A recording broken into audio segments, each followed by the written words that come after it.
la agenda que nos convoca, vamos inicialmente a hacer una breve introducción, presentándonos como empresa. Luego empezaremos a hablar sobre PCI propiamente dicho, con sus características, los 12 requerimientos fundamentales que forman parte de PCI y qué hay de nuevo en ellos, qué hay de nuevo fundamentalmente en esta versión 3.2. Por último, cómo nosotros lo podemos ayudar en este camino del cumplimiento. Al final, un resumen y, como siempre, una sesión de preguntas y respuestas donde ustedes van a poder hacernos las preguntas de interés y las compartiremos juntos. Mi nombre es Amneris Teruel, formo parte de Help Systems en la oficina de Buenos Aires. Estoy en el área de técnica vinculada principalmente a la divulgación y a las actividades de preventa. Trabajo en el ámbito de la monitorización, de la automatización y de la seguridad hace muchos años, casi 20 años, y bueno, como siempre es un honor poder compartir con ustedes esta sesión. En Help Systems, la seguridad es un tópico muy importante, realmente es una de las apuestas más fuertes que tenemos dentro de nuestro grupo. Tenemos un portfolio de plataformas, de software para diferentes plataformas muy amplio, que crece, que cada vez va mejorando con el soporte de servicios profesionales muy fuerte. Tenemos el honor de tener en nuestro equipo de trabajo expertos muy calificados en todo el mundo de la seguridad y de PCI también, ¿no? Como Robin Tatam, Carol Woodbury, que probablemente hayan escuchado de ellos o hayan asistido a algunos seminarios que ellos también dictan del mismo modo que lo estamos haciendo hoy. Y algo sí también importante comentarles es que Help Systems integra el Council de PCI, con lo cual estamos con un compromiso muy fuerte en lo que respecta a esta regulación. Así que bueno, vamos a entrar ahora ya de lleno a nuestro tema y vamos a ver qué características son las que predominan en este mundo de PCI. Principalmente, ¿no? Vamos a PCI quiere decir Payment Card Industry Data Security Standard, ¿no? Son todas las siglas. Y esta es una regulación que ha sido desarrollada para fortalecer y mejorar la seguridad de los datos de los titulares de las tarjetas de pago, ¿sí? Ese es su objetivo, dar seguridad a esta forma de negocio tan divulgada y tan propagada en toda la comercialización de hoy, ¿sí? Y realmente como regulación, es una regulación simple, sencilla desde un punto de vista de su formulación, ¿no? Y ayuda rápidamente, ¿sí?, a que podamos adoptar un esquema seguro, consistente, homologado, globalizado. En su estructura tiene 12 requerimientos, hoy los vamos a recorrer juntos, ¿sí? Y en estos requerimientos no solo se combinan condiciones de cómo debo establecer la seguridad, sino también cómo comprobarla, cómo hacer pruebas para que tener la garantía de que estoy trabajando bien en el mundo de la seguridad. Y además es una regulación que está enfocada mucho para que los diferentes evaluadores, los auditores, apliquen o verifiquen estas condiciones de trabajo en los distintos comerciantes, proveedores de servicios y todas las organizaciones que deban cumplir con la regulación. Si hacemos un poquitito de historia, PCI es una organización que empezó siendo conformada estrictamente por algunas marcas de tarjetas de crédito, ¿sí? Ese fue el origen.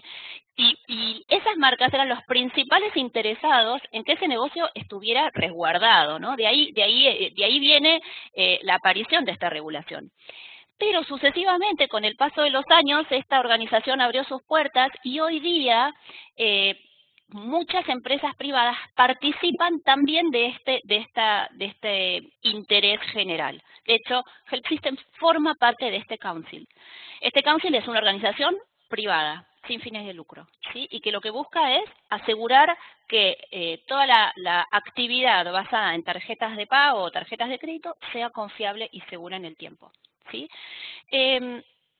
Los invito particularmente a que entren a la página de PCI. Es una página donde está toda la información disponible. Ustedes se pueden bajar en diferentes idiomas la regulación y vale la pena. Es leer, si bien leer regulaciones realmente no es tan divertido, hay literatura mucho más linda para leer, pero dentro del mundo de las regulaciones PCI es una regulación redactada de un modo amigable, comprensible, ¿sí? Y muy práctica, ¿sí? Y no es extensa, ¿sí? No, pierdan el miedo, vale la pena echarle un vistazo. ¿Quiénes deben cumplir con PCI? ¿Sí? Cada marca emisora tiene quizás algunos variantes o sutilezas respecto de quién deben cumplir y quiénes no, pero si lo miramos así desde un pantallazo general, cualquier entidad que almacene, procese y o transmita información de titulares de tarjetas de pago debe cumplir con PCI. ¿Sí? Así que almacenar, procesar o transmitir, o cualquiera o las tres combinadas, ¿sí? Y las entidades generalmente no están limitadas, pero es todo lo que sea relativo a la comercialización, porque realmente las tarjetas de pago se usan en momentos de comercialización, o a veces también proveedores de servicios. El tamaño de la empresa afectada no es menor, o sea, la regulación no tiene la misma rigurosidad para empresas pequeñas como empresas medianas o más grandes. Las empresas pequeñas que deban cumplir porque o almacenan o procesan o transmiten, generalmente, en vez de ser auditadas con rigurosidad, se les envía un cuestionario de autoevaluación que después el Council evalúa y emite una decisión al respecto. Y en las empresas más grandes sí hay auditorías que deben ser llevadas a cabo por un asesor, digamos, de seguridad habilitado, y ahí sí, digamos, el requerimiento se vive con bastante más rigurosidad. ¿Qué es lo que busca proteger la regulación? ¿Qué dato hay que proteger? Y ustedes van a ver que es el que se llama PAN, Primary Account Number, es decir, la información del titular de la tarjeta, básicamente. Y ese es el dato a proteger. No es necesario proteger información respecto de la compra, del monto, sino lo que rige, lo que gobierna toda esta regulación es proteger el PAN, ¿sí? El Primary Account Number. Entonces, justamente, si ese es el dato sensible, vale la pena preguntarse si es un dato que debo almacenar o no, ¿sí?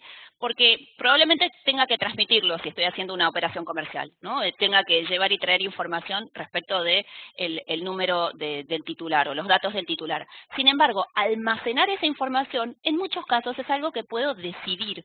No siempre es necesario almacenarlo, con lo cual, justamente, almacenarlo o no almacenarlo, esa es la cuestión, porque eso va a cambiar radicalmente el peso que pueda tener la regulación sobre la organización de ustedes. La regulación va evolucionando a lo largo del tiempo, estamos en su versión 3.2 ahora, y generalmente tiene ciclos de vida de 3 años, ¿no? Cuando comenzó la regulación, en el primer año, digamos, se publicó, ¿sí?, en noviembre. Todo el primer año se toma como periodo de divulgación, ¿no? El segundo año y recién hacia finales del tercero es cuando la regulación entra en vigencia con carácter de obligatorio. Con lo cual, también como regulación es, digamos, muy considerada con respecto a las organizaciones. De manera que cualquier cambio que la regulación exija, darnos tiempo a nosotros como integrantes del área de seguridad informática o de tecnología para poder realmente cumplir con la regulación. En este sentido, la regulación es criteriosa, ¿no?, en estos ciclos de aproximadamente 3 años. Fíjense, con la versión actual, la 3.2, se publica en mayo del 2016, ya hace bastante, ¿sí? A partir de octubre del 2016, la versión anterior, que era la 3.1, expira, entra en vigencia la 3.2, pero entra en vigencia a modo de buena práctica, ¿sí? Y esto es como funciona siempre en el ciclo. Más o menos, se emite la versión, a los 6 meses expira la anterior, entra en vigencia la actual, pero a modo de buena práctica. ¿Qué quiere decir? Que desde este momento, de octubre del 2016, hasta que entre en vigencia como obligación, este lapso de tiempo, si ustedes están sufriendo o están recibiendo una auditoría, ¿sí? Que tengan que si no cumplen con algunas de las condiciones que la 3.2 exige, no es tan severo como si no lo cumplieron después del 2018. ¿Sí? Así que, bueno, estamos en este periodo ahora de que la regulación 3.2, con su versión 3.2, es una buena práctica. A partir de febrero de 2018, salvo algunas excepciones que vamos a ir viendo, empieza a ser obligatorio. Sí, por eso también la intención del webinar de hoy, ¿no? Para ajustar los detalles de acá a febrero. Algunos de los cambios que también tiene la regulación, más allá del contenido que ahora vamos a ver, un poco también es en la forma. A la regulación la han mejorado mucho en lo que respecta a claridad, a guías, ¿sí? Fíjense que conecta, digamos, los distintos requerimientos entre sí. Empieza ya a darnos algunos criterios, diciendo, por ejemplo, hay que evaluar el riesgo entre medio, alto y bajo, ¿no? Cosas que parecen quizás obvias, pero a veces las regulaciones no son tan detalladas como esa. Y eso es un beneficio, porque cuanto más nos ayuda la regulación, más fácil será después la implementación. Y después se incluye procedimientos de testing, ¿no? De cómo llevarlo a cabo. Así que cada vez la regulación va ganando en claridad. Y si hacemos un poquitito de historia, fíjense, la PCI 2.x, ¿sí? Exigía solo evaluar vulnerabilidades externas. Es decir, yo tenía que ver cómo protegía estos datos de los titulares de las tarjetas de crédito desde el punto de vista de los accesos que podía sufrir mi organización desde el exterior. Entonces exigían scans trimestrales y este requerimiento era muy fácil lograrlo haciendo uso de algún servicio provisto por un proveedor. ¿Sí? Entonces había un tercero al cual uno contrataba para que comprobase qué tan vulnerable o no es mi organización y así ajustar la configuración de la seguridad. Cuando saltamos a PCI 3, ¿sí? Y por eso el cambio de número, cambia algo muy importante que es ya no solo vulnerabilidades externas, sino también internas, ¿no? Entonces también con scans trimestrales, pero acá aparece una complejidad, que para la vulnerabilidad interna, contratar un tercero ya no es tan fácil. Porque si lo contrato, le tengo que dar acceso, o lo tengo que hacer trabajar en mi oficina, o tengo que poner una porción de software dentro de mi red, y es como estoy, por el hecho de revisar la vulnerabilidad, hasta puedo estar abriendo una vulnerabilidad en sí misma, abriendo el acceso a este proveedor, ¿sí? Y otra cosa que sugiere mucho PCI 3 en todas sus variantes es que la security as business as usual, ¿no? Que la seguridad empieza a formar parte del negocio en su totalidad. Que deje de ser un requerimiento a cumplir formal para que forme parte de las consideraciones de mi negocio. Ahora, en la medida que avancemos, vamos a ir ahondando un poquitito en esto, ¿no? En esto de donde puedo saber qué controles estoy haciendo, si están activos o no, si los controles que estoy haciendo operan efectivamente, ¿no? Detectar en tiempo real los problemas de seguridad que haya. Y todo esto tiene que formar parte de mi negocio, no es algo aparte. ¿Sí? Revisar cualquier cambio en el entorno antes de implementarlo, nuevo hardware, nuevo software. Si la gente del área de comercialización quiere incorporar un nuevo hardware que va a ser muy bueno para el área de ventas, bueno, ahora, además de ver lo bueno que tiene desde el punto de vista de negocio puro, tenemos que evaluar los riesgos de seguridad que conlleva, ¿sí? O cambios organizacionales, compras, ventas de empresas, fusiones. Bueno, las fusiones, ahora no solo hay que tratarlas en todo su ámbito de todas las aristas que tiene, sino también desde el punto de vista de seguridad, ¿no? Y obviamente que la revisión de PCI sea algo que sea como frecuente, que forme parte de la planificación de la organización. Y bueno, ahora estamos en PCI 3.2, como les decía, se publicó en mayo del 2016, entra en vigencia en febrero del 2018, a pesar de que hay algunas excepciones, ahí vamos. Pero los puntos más importantes, o sea, la regulación cambió en varios artículos. De hecho, si ustedes entran a la página, hay un documento que es un change log muy detallado donde dice cada cambio que se le hizo a la regulación, ¿no? En cada uno de los artículos. Pero como resumen, hoy vamos a hablar de 3 cosas importantes que se incluyeron en PCI 3.2. El tema de la Multi-Factor Authentication, ¿sí? Cómo juega ahí con el acceso desde entornos que no sean la consola para usuarios administradores, ahí vamos a trabajarlo en detalle. El reemplazo de algunos protocolos que ya no son seguros, ese es SSL y TLS 1.0 no son más soportados por PCI, estamos invitados fuertemente a pasar a TLS 1.1 o mayores, y este requerimiento se extendió a julio, ¿sí? Después vamos a hablar más en detalle. Y por primera vez PCI empezó a ingerir en el área de desarrollo de software, ¿sí? También vamos a hablar de esto, ¿sí? Bien, entonces, vayamos a PCI con sus 12 requerimientos. Voy a hacer una recorrida por estos 12 requerimientos para que veamos que no son tantos, que tienen muchísimo sentido común, y en cada uno de ellos, si hay algo nuevo para destacar, lo vamos a hacer. Este es un resumen de los 12 requerimientos, así tal cual están escritos aquí, es la versión en español que ustedes se pueden descargar. Fíjense que son 6 categorías, ¿sí? Estos 12 requerimientos, y son realmente comprensibles. Fíjense, requerimiento número 1, instalar y mantener una configuración de firewall para proteger los datos del titular de la tarjeta. Muy comprensivo, ¿no? Y acá algunas recomendaciones o consideraciones a tener en cuenta. Una herramienta muy útil para cumplir con este primer requerimiento, esto es lo que respecta a la segmentación de las redes. Si ustedes tienen que cumplir con PCI, es probable que no todos los servidores deban cumplir con PCI, porque no todos operan con ese dato o operan con esa parte del negocio. Entonces, es importante distinguir los servidores que deben cumplimentar con los que no. Y muchas veces, si es posible, segmentarlos en subredes diferentes.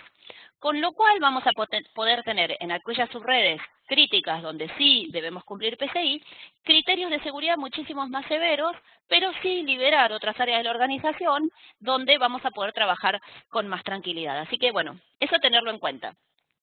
Y otra cosa a tener en cuenta también, en el caso de esto de la segmentación, tener la posibilidad de poner firewalls que protejan las distintas subredes, ¿sí? A nivel red, pero no se olviden de los firewalls internos.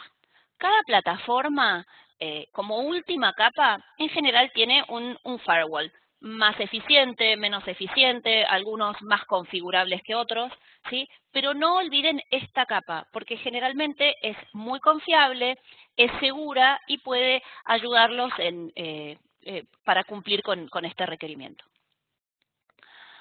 Requerimiento número 2. Este parece increíblemente obvio. No usar valores predeterminados suministrados por el proveedor para las contraseñas del sistema y otros parámetros de seguridad. ¿Cuántas veces hemos instalado software o paquetes que contratamos que en general conllevan usuarios propietarios o administradores con alguna contraseña que es pública, que está documentada en algún manual? Bueno, importantísimo, no olvidar cambiar esas contraseñas, ¿sí? A veces hasta uno descuida al momento de hacer instalación de software en verificar cuáles son esos eventuales nuevos usuarios que se pueden haber generado. Y bueno, son puertas que quedan abiertas y prácticamente de manera inconsciente. Súper simple este requerimiento, pero a no olvidarlo. Y aparte es un requerimiento fácil de cumplir, ¿no? Requerimiento 3, y acá ya nos empezamos a meter más de lleno, ¿no? Dice, proteger los datos almacenados del titular de la tarjeta. Y acá me atreví a enumerar, digamos, los subartículos, ¿no? Y dice, almacene la menor cantidad posible de datos del titular de la tarjeta, ¿no? No almacene datos confidenciales de autenticación después de recibir la autorización. Y acá entra en juego algo importante, o sea, hay que evaluar seriamente si necesito guardar el dato de la tarjeta del titular, ¿sí? Normalmente cuando estoy haciendo una compra, lo que vale, ¿sí? Para quien está en la transacción comercial, es el código de autorización. En general, no es necesario guardar los datos del titular de la tarjeta. Y acá entra en juego, a veces, las áreas de desarrollo. quienes están en el mundo del desarrollo de software, ¿sí? y están alejados de estos detalles de la seguridad, dado que el dato del titular de la tarjeta lo disponen, porque al momento de hacer la compra es un dato que va a circular por el software, está la clarísima tentación de guardar esa información. Si esa información que poseo, sí, la guardo, me puede servir para más adelante. Fíjense cómo quizás una buena intención o una mirada excesivamente técnica de alguien que desarrolla el software puede hacer que los vea obligados a ustedes a cumplir con PCI por el simple almacenamiento cuando en realidad no era algo necesario. ¿Sí? Así que a tenerlo en cuenta. Artículo 3.3, enmascare el private account number. ¿Sí? Y lo que te permite la regulación es que a lo sumo muestres los 6 primeros dígitos y los últimos 4 en los casos en que lo tengas que hacer visible, ¿sí? Y que claramente, ¿sí?, quienes tengan acceso o que necesiten ver o disponer de la información completa sean personas restringidas y que esté absolutamente documentado, ¿no? Convierta el PAN en ilegible, o sea, hay que encriptarlo, en cualquier lugar donde se almacene. Obligatorio, ¿sí? Documente los procedimientos que protejan las claves de encripción. También aparece un tema adicional. Si guardo el dato, lo tengo que encriptar. Si lo tengo que encriptar, tengo que gestionar todo lo que respecta a las llaves, ¿sí? Y bueno, documente todos los procesos. Entonces, si a esto le agregamos este criterio de si puedo no almacenarlo mejor, no lo almacene, ¿sí? Ahora bien, algunos trucos o métodos para no almacenarlo cuando a veces da la sensación de que sí debo hacerlo. Una herramienta es el hash unidireccional. ¿Qué es esto? Es una transformación que yo le puedo aplicar al número de la tarjeta, ¿sí?, de una única dirección y que me dé un valor único, irreversible, ¿sí?, pero que sea suficiente para validar. ¿Cuándo lo usaría? Por ejemplo, esta descripción que dice acá, transacción de tarjeta no presente con verificación de tarjeta en el momento de recogida. Traducción, compro entradas para ir al cine. ¿Sí? Las compro en mi casa, vía web, y cargo el número de tarjeta ahí. ¿Sí? Y tengo las entradas compradas. Cuando llego a la puerta del cine, hay probablemente algún dispositivo que me pide que ingrese la tarjeta de crédito con la cual hice la compra para que me dé los comprobantes de entrada. ¿Sí? La empresa que se encarga de la comercialización de las entradas debe validar que la tarjeta con la que compré es la misma con la que estoy retirando los tickets de entrada. Y uno diría, y sí, tengo que comparar el número de tarjeta. Bueno, el hash es un método para que lo que compares sean hash, no sean los números de la tarjeta.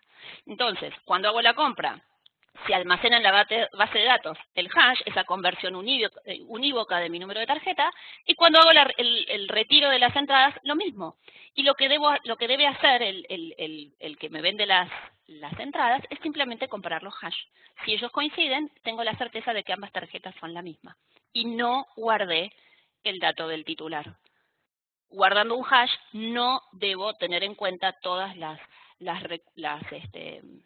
condiciones que PCI exige para el titular, ¿sí? Y también se usa mucho con transacciones de pagos recurrentes, cuando quizás tenés que guardar alguna información donde sucesivamente estás haciendo compras con la misma tarjeta. Bueno, son algunos recursos, ¿sí?, para no almacenarlos.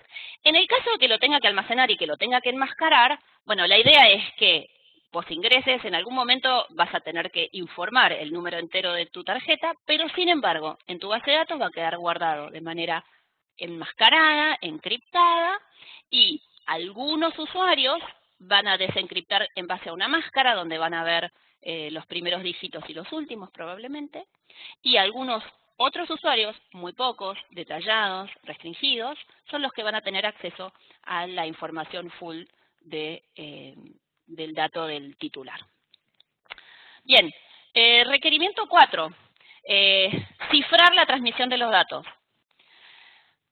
Acá es donde aparece el primer cambio fuerte con respecto a la versión 3.2. No se puede usar más SSL o TLS 1.0. Son protocolos que ya se han descubierto que son vulnerables, ¿sí? Así que hay que usar 1.1 o superior. Y si están desarrollando nuevas aplicaciones, deben usar 1.1 superior. ¿Sí? Digamos que la contemplación de no usar el protocolo actualizado es solo para software preexistente. ¿Por qué esta prórroga hasta julio? Porque realmente cambiar el protocolo requiere de planificación, porque en una comunicación siempre hay dos involucrados, ¿no? Ustedes en su organización pueden hacer todos los cambios que quieran para cambiar el protocolo, pero si la organización o el socio de negocio que conversa con ustedes no cambia o no se ajusta a los protocolos, puede ocurrir que no lo puedan llevar adelante. Entonces, planifiquen, hablen con todos sus socios de negocio con los cuales intercambian información de tarjetas de pago y ajusten todo lo que sea necesario para pasar a TLS 1.1 o más. Algunas consideraciones, incluso justificaciones de por qué PCI estiró los plazos, ¿no? Porque hay como una cadena de dependencias. No solo tengo que hablar con mis socios de negocio y ponerme de acuerdo, sino también tengo que ver en mi infraestructura una serie de compatibilidades. Y esto, bueno, esta imagen la tomé de la web, simplemente entré a Microsoft y dije, bueno, a ver, ¿qué sistemas operativos, qué versiones de sistemas operativos soportan cada una de las versiones, ¿no? Entonces, por ejemplo, Vista no soporta TLS 1.1, listo. Entonces, si tengo algún servidor que está en esa situación, sé que sí o sí lo voy a tener que cambiar para luego poder después implementar el protocolo adecuado. Así que una invitación a que revisen las compatibilidades de sus plataformas de base. Lo mismo con el IBMI, sí, también, lo mismo, esta es información sacada de Internet, ¿sí? Donde hay sistemas operativos donde está ya disponible TLS 1.1 de manera nativa, en la versión 7.1 es algo que hay que activar, digamos, está disponible pero no por defecto, y en versiones anteriores no está disponible. Así que, bueno, si hay que hacer cambio de software de base, a activar la actividad en función de los tiempos, ¿sí? Voy a aprovechar y voy a poner un polling, o sea, una encuesta, preguntándoles si su compañía ya comenzó alguna iniciativa para cumplir con PCI antes de febrero del 2018. ¿Sí? Ya estoy abriendo la encuesta, les va a aparecer ahí en su panel sobre la derecha. Los invitamos a responder y después yo voy compartiendo con ustedes lo que van respondiendo, ¿no? Les voy a dar un minuto, ¿sí? Así que bueno, si responden, genial, así sabemos un poco en qué estamos todos, ¿sí? En qué estado de situación estamos con respecto a trabajar para el cumplimiento de esta regulación. Requerimiento 5, utilizar y actualizar con regularidad los programas de software de antivirus, ¿sí? Importante, ver tener actualización de las firmas, no retrasarse. Bueno, con WannaCry tuvimos un ejemplo clarísimo de que este requerimiento no es menor, aunque parece también bastante trivial. Y asegúrense que esto también, otra cosa que parece obvia, pero no es menor, asegúrense que los mecanismos de antivirus no puedan ser deshabilitados por los usuarios, ¿no? ¿Y cuántas veces uno pide una excepción de que le deshabiliten el antivirus para hacer tal o cual actividad y después queda en el olvido y el antivirus queda desactivado en alguna de las plataformas? Así que, bueno, a ponerse duro con el tema de los antivirus. Con respecto a requerimiento 6, desarrollo y mantenimiento de aplicaciones. Acá, otro cambio fuerte que pone PCI 3.2, ¿no? Dice, ¿no? Así, acá hay un poco un resumen, no es textual como dice la regulación, pero dice, ante un cambio grande en las aplicaciones, verificar que cumplen con PCI antes de pasar a producción. Ustedes van a tener que dar evidencia a los auditores de qué proceso tienen antes de hacer un pasaje a producción, de verificar que una aplicación cumple con los requerimientos, ¿no? Y esto refiere a estilos de programación. Hay estilos de programación que son mucho más vulnerables que otros. Entonces, trabajar con las áreas de desarrollo,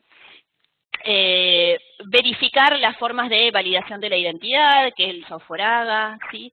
Divisiones claras entre los ambientes de desarrollo y los ambientes de producción, evitar que datos productivos se utilicen para pruebas, que esto es súper frecuente, ¿sí? La necesidad de tener un lote de pruebas consistente, muchas veces como que el único camino es hacer una restauración de un entorno productivo. Y trabajar fuertemente en la capacitación a desarrolladores. Darles directivas de cómo la organización quiere que ellos desarrollen para tener un ambiente seguro. Bueno, les cuento el resultado de la encuesta. Por ejemplo, tenemos un 24% de la audiencia que nos dice, sí, estamos trabajando activamente en el cumplimiento de PCI. Un 23% que nos dice moderadamente y un 19% que nos dice que aún no están trabajando. Invitamos, es interesante saber cómo se reparte la actividad, ¿sí? Hay prácticamente un 50% que ya está en tema. Bien. Hay mucho por hacer, estamos a tiempo, en febrero esto entra en vigencia y tenemos también hasta julio para todo lo que es la parte de comunicaciones, ¿sí? Voy a aprovechar también para abrir otra encuesta, ¿sí? Preguntándoles sobre esto de pasarse a TLS 1.1, ¿no? ¿Qué grado de dificultad creen ustedes, o si ya lo han evaluado o lo están considerando ahora, el grado de dificultad que conlleva para ustedes este cambio? Ahora bien, pasemos al requerimiento 7. ¿Sí? El requerimiento 7 nos habla de restringir los accesos, ¿sí?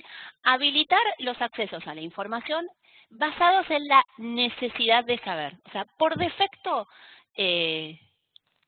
trabajar en que nadie puede tener acceso a la información de los datos de titulares de tarjetas. Por defecto, deny. Por defecto, no. ¿Sí? Aquellos que estén aprobados sí lo tendrán, pero debería ser accesos de mínima. Requerimiento 8.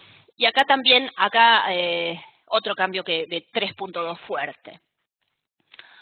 Asignar una ID exclusiva a cada persona que tenga acceso por computadora. Esto lo que quiere decir, el gran rubro de este requerimiento es, cada usuario debe tener su usuario, ¿sí? Con su password o su ID único para conectarse a los sistemas, ¿sí?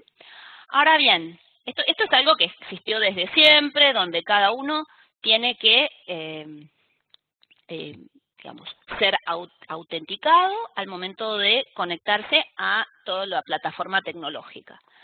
Ahora bien, ¿en qué nos está invitando PCI a trabajar más fuerte en la versión 3.2? Miren el requerimiento 8.3. Asegure todo el acceso administrativo individual que no sea de consola y todo acceso remoto, ¿sí? Mediante la autenticación de múltiples factores. ¿Qué nos está diciendo? Si tenemos usuarios considerados administradores o de acceso administrativo, es decir, usuarios poderosos, privilegiados, que se conectan a cualquier dispositivo o servidor, ¿sí? de un modo que no sea consola, es decir, entendiendo como consola la conectividad física, ¿sí? Sobre el dispositivo, ¿sí? Entonces un escritorio remoto no sería consola, o una inscripción SSH no sería consola, un telnet no sería consola, ¿sí? En los cuales se identifica un usuario con acceso administrativo, debe tener múltiple autenticación, ¿sí? La autenticación de múltiples factores requiere que se utilicen 2 de los 3 métodos de autenticación. O sea, hoy PCI, si bien habla de múltiples factores, como mínimo nos piden 2 de los 3 conocidos, y el uso mínimo, el uso de un mismo factor 2 veces, es decir, si yo a un usuario le hago poner dos IDs con 2 contraseñas, no sirven. Tienen que ser diferentes, ¿sí? Y los diferentes factores de autenticación, los diferentes tipos que hay, son básicamente 3. La autenticación en base a conocimiento, es decir, algo que el usuario sabe. La contraseña es algo que yo sé. Entonces ese es un factor de autenticación.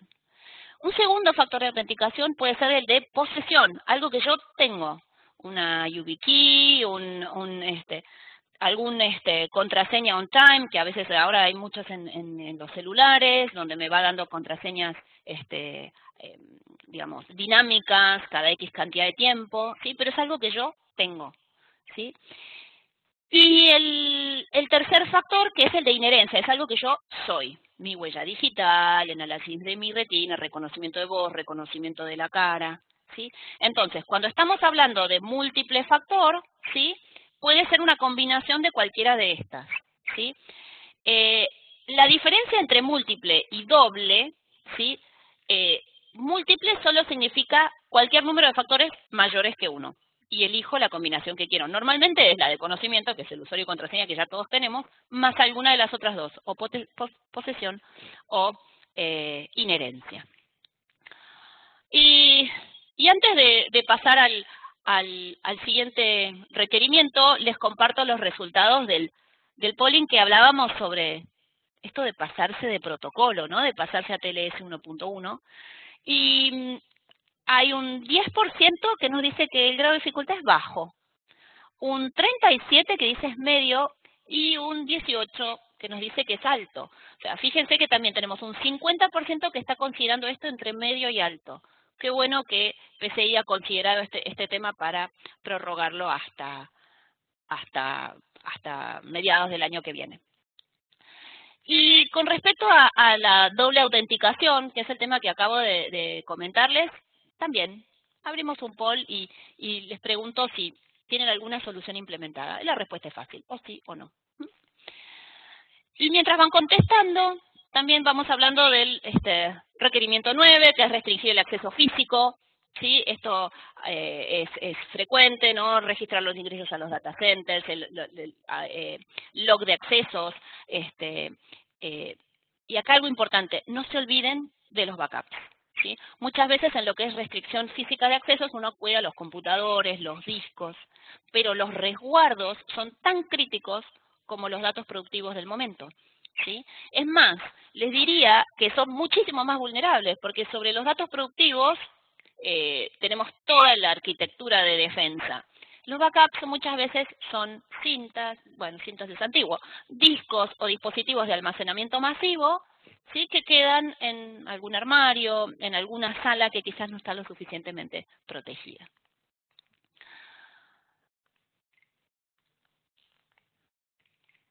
Vamos a pasar al siguiente requerimiento, que ya estamos cerca del final.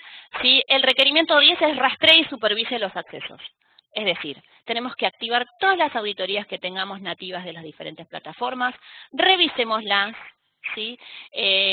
Asegurémonos de que los logs son inalterables, ¿sí? Y un tema que en la auditoría se mira mucho y no es menor, que es que los relojes estén sincronizados. ¿Sí? Es importante, al nivel de auditoría, tener un criterio con respecto a los horarios de los distintos servidores, porque si no, en un eventual análisis forense, si los relojes no están sincronizados, el análisis forense carece de toda fortaleza.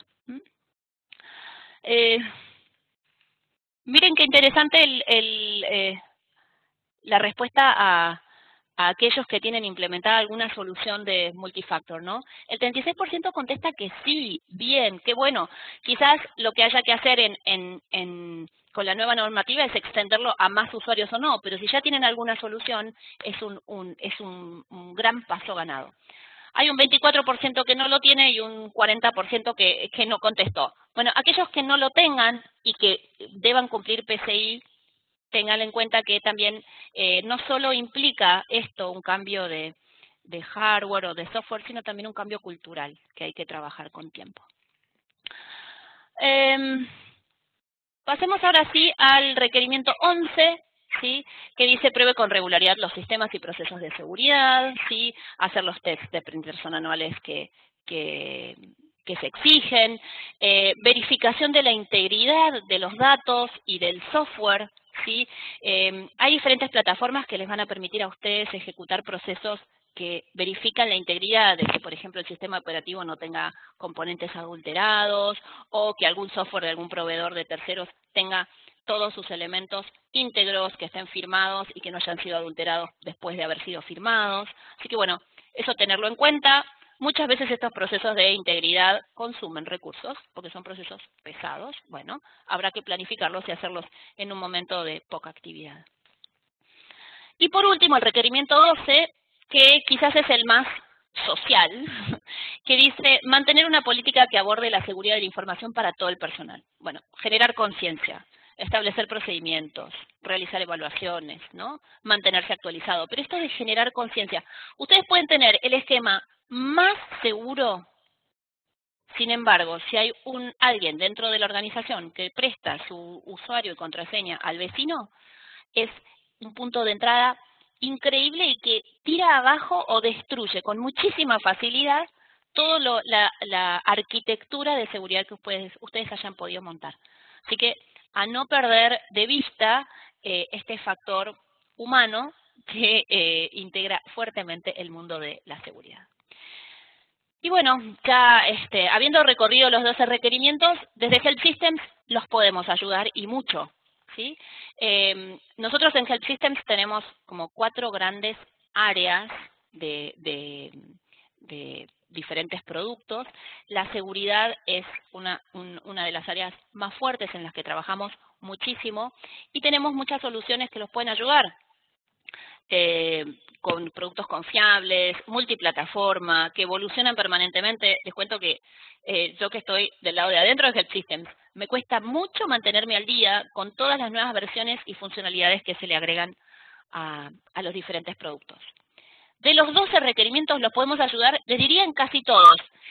Me atrevo a decir que en el último, que es el más social y cultural, es donde menos podemos ayudar, pero en todos los demás tenemos soluciones que pueden colaborar en que ustedes cumplan con ellos, ¿no? Por ejemplo, tenemos un producto denominado Go Anywhere para todo lo que es transferencia segura de archivos, ¿no? Cuando tengo que mover información sensible, quizás con datos de titulares de tarjetas de crédito, y quiero que viaje de forma encriptada, con toda la gestión de la transferencia segura. Tenemos a Linea como herramienta SIEM para todo lo que es la gestión en tiempo real de las auditorías y de la actividad de la seguridad de los equipos. Interact, ¿sí? Como herramienta para quienes sean usuarios de IBMI y necesitan sacar la información de auditoría del IBMI hacia afuera para, por ejemplo, integrarlo con una herramienta SIEM. Network Security, un firewall de última capa para la plataforma IBMI. Crypto Complete, una herramienta para encriptado de información sensible. Standard antivirus para IBMI, Linux sobre Power, AIX, ¿sí? Los podemos ayudar mucho con esto. Esta es una herramienta que está con mucha fuerza. Y después Compliance Monitor, Authority Broker y Data Threat son herramientas para la plataforma IBMI, para todo lo que es auditoría, gestión de usuarios privilegiados y detección de cambios a bases de datos. Tenemos una gama importante, ¿sí? Así que, bueno, cuenten con nosotros desde el lado de la ayuda que les podemos dar. Así que bueno, resumiendo todo lo recorrido en estos minutos, ¿sí? PCI aplica a quienes almacenan, procesan o transmiten información de los titulares. Es una muy buena práctica, más allá de que hay que cumplirla, ¿sí? Tiene ciclos de aproximadamente 3 años, tiene 12 puntos genéricos que los recorrimos hoy. Hoy está vigente como mejor práctica la versión 3.2, pero a partir de febrero entra en vigencia como obligatoria, excepto este cambio a TLS 1.1 o superior. ¿Sí? Recuerden que lo nuevo que destacamos fue para el requerimiento 4, 6 y 8, ¿no? TLS 1.1 superior, el Multifactor Authenticator para todos los administradores que se conectan desde fuera de la consola y, no, lo dije en el orden inverso, y ajustar los procesos de desarrollo. Así que tengan en cuenta que los podemos ayudar. Bien, llegó el momento de poder dar respuesta a las inquietudes que se hayan generado, ¿sí? Así que pueden entrar al área de preguntas y respuestas y lo vamos viendo juntos y escriban ahí sus inquietudes. Mientras van escribiendo las preguntas, ¿sí? Les cuento que cuando termine este webinar les vamos a mandar la grabación del webinar en su totalidad, porque por si quieren compartir con alguien de su organización. Les vamos a mandar material de interés sobre justamente PCI. Y también les vamos a mandar una invitación al próximo webinar, que es el miércoles 27 de septiembre, donde vamos a hablar sobre PCI 3.2, pero con un enfoque especial para la plataforma IBMI. Y también los invitamos a que nos pidan ayuda, nos llamen, nos digan que quieren una llamada con alguno de los expertos de seguridad Health Systems, mantenemos una charla, nos cuentan sus inquietudes y bueno, y compartimos algunas ideas o cómo atacar mejor este cumplimiento. A ver, estoy leyendo algunas preguntas, a ver.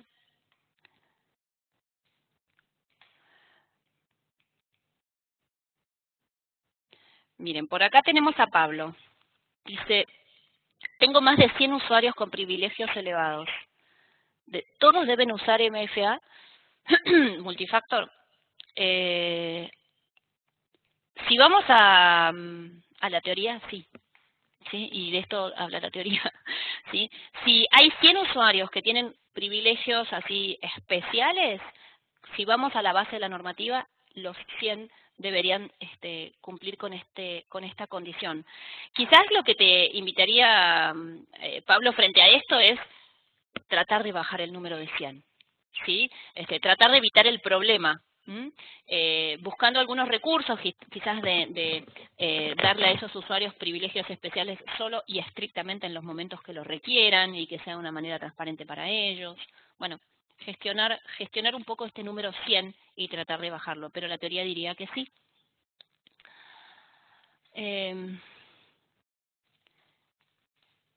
Enrique me dice, la regulación habla de plataformas susceptibles a virus. ¿Cuáles son? Sí, en todo lo que es lo que solicita la regulación respecto a antivirus, habla de aquellas plataformas susceptibles. Usa exactamente ese adjetivo, donde uno diría, y bueno, pero ¿cuáles? ¿No? Es difícil dar una lista. Sabemos que hay plataformas muy vulnerables, ¿no? La plataforma de Windows sabemos que tiene muchas vulnerabilidades, o no solo que las tiene, sino que son explotadas, porque en realidad todas las plataformas tienen vulnerabilidades. Lo que pasa es que hay veces que son destinatarias de más ataques o no. También recientemente, bueno, en otro webinar habíamos comentado, justamente habíamos hablado de esto, de los diferentes tipos de ataques y que está habiendo muchos más ataques sobre Linux, que son principalmente los que hostean páginas web. Entonces, ¿son susceptibles? Y sí, porque se están, entre comillas, poniendo de moda, ¿no? Entonces, implementación de antivirus en el mundo Linux. Para todos los que son de la plataforma IBMI, sabemos que el IBMI tiene una reputación de poco susceptible a los virus, ¿sí? Pero poco no quiere decir que no lo es, ¿no?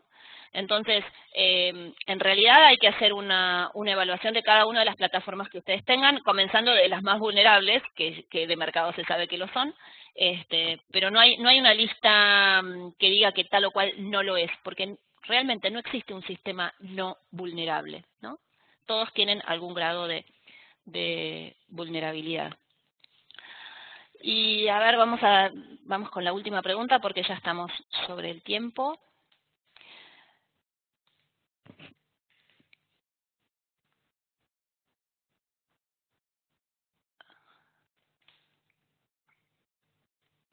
Dice Mari, de las herramientas que presentaste, ¿son compatibles a distintas plataformas, por ejemplo, para Windows, Linux, Unix, IX, Solaris, HP?